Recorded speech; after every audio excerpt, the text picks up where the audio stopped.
Hello everyone, this is Harkle from Vox Immortalis, and today we will be going over Heroic Hagara 10-man difficulty. This fight consists of 3 phases, a main phase and 2 alternating sub-phases, lightning and ice. During the main phase there are 4 abilities you need to pay attention to.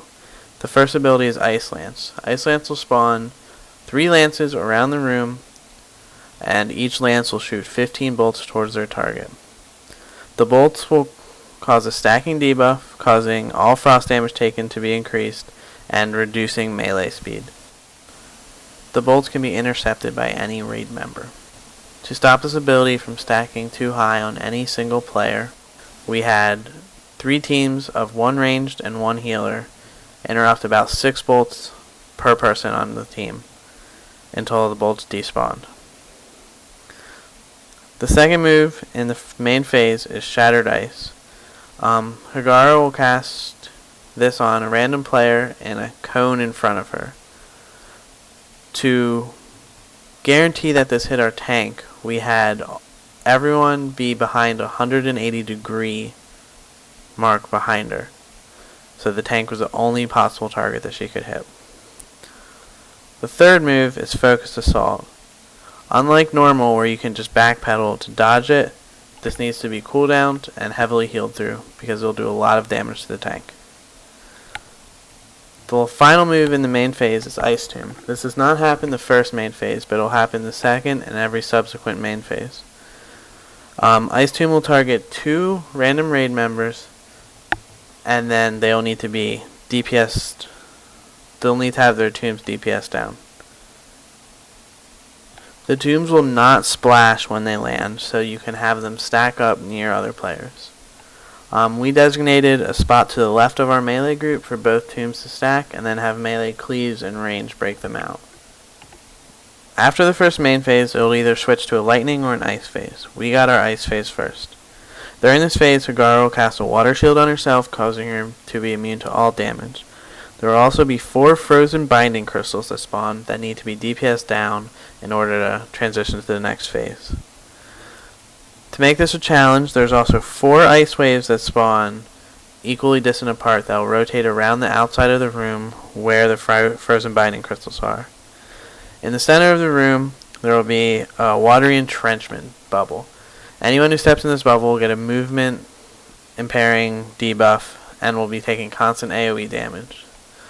It is fairly hard to heal through with only 3 healers, so to counteract the constant moving from dodging ice waves or the AoE damage for being in the middle, we chose to have our ranged and healers stack on Hagara in the middle and have the AoE be healed through, while our melee ran around the outside dealing with the ice waves. Also along the outside, there's icicles that will be falling. They will be marked with a rune on the ground, so melee had to deal with dodging this. The new ability added for this phase on Heroic is Frost Flake. This will target a random player, and they will receive a debuff. And it is a stacking debuff, and each stack reduces movement speed by 10%, maxing at 100, which will stop all movement. When dispelled, this will drop a frost patch on the ground, which slows all movement speed. So trying to keep the entire raid running around the outside and not being slowed enough that the ice walls catch up makes this fairly challenging. However, if the frost flake is dispelled within the watery entrenchment, it will leave no movement. It will leave no frost patch on the ground. So with all our ranged and healers inside the watery entrenchment, we could dispel as much as we wanted to. And we had melee not worry about DPSing the binding crystals, just running around and immediately being dispelled of Frost Flake and just running through the debuffs, staying as close to the wave ahead of them as they can so the rear one will not catch up. After your first sub-phase, you'll transition back into a main phase, and Hagara will then be stunned for 15 seconds, taking increased damage throughout. During one of the stuns throughout your fight is the best time to utilize Bloodlust and other cooldowns. After the second main phase, we then transitioned into our lightning phase. Throughout the lightning phase, there is a lightning storm going that causes a stacking debuff, which if remain too long can quickly result in unhealable damage to the raid. Apart from that, there's an elemental that spawns just like in normal and needs to be killed on top of one of the crystal conductors. There is 8 crystal conductors, however, on heroic, which there was only 4 on normal. We found the best way to do this was to have 3 groups of 3 and a healer stay in the middle. The first group would be melee and a tank, 2 melee and a tank, and the second group would consist of leftover melee with a ranged, and then the third group would be 2 ranged and a healer. There is 4 inner crystals and 4 outer crystals, alternating between inner and outer. The quickest way we found to do this was to have a group of 3 spread out evenly between 2 inner crystals. We killed the elemental on top of an outer crystal, which then chained to the middle of the 3 people in group 1, which would then branch off to his left and right to the other 2 members, and then hit the 2 inner crystals, one to the left and one to the right. Then we had another chain of 3, and it would go to the first inner person on each side, then the second, and the second person would chain it to the outer crystal and to the third person at the same time, and the third person would chain it to the final crystal of those first 7.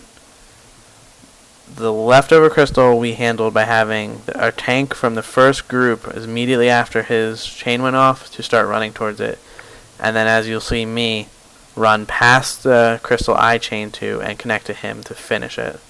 Some of our best attempts, we were able to finish this with only 11 to 12 stacks of the lightning debuff. The trick to this was having damage stop as soon as possible for all the other members of the raid. So, when a group of 3 would have their chain go off and hit all 3 of their conductors that they were in charge of, they would then collapse towards the middle of the 3 of them and then run towards the middle, so they would stop getting additional chains from their closest conductors. As you can see in the video right now, we're having a little glitch where it won't chain to the tank, but this is connecting the final chain. Once you figure out a survivable mechanic to handle your ice phases and lightning phases, this fight becomes very simple.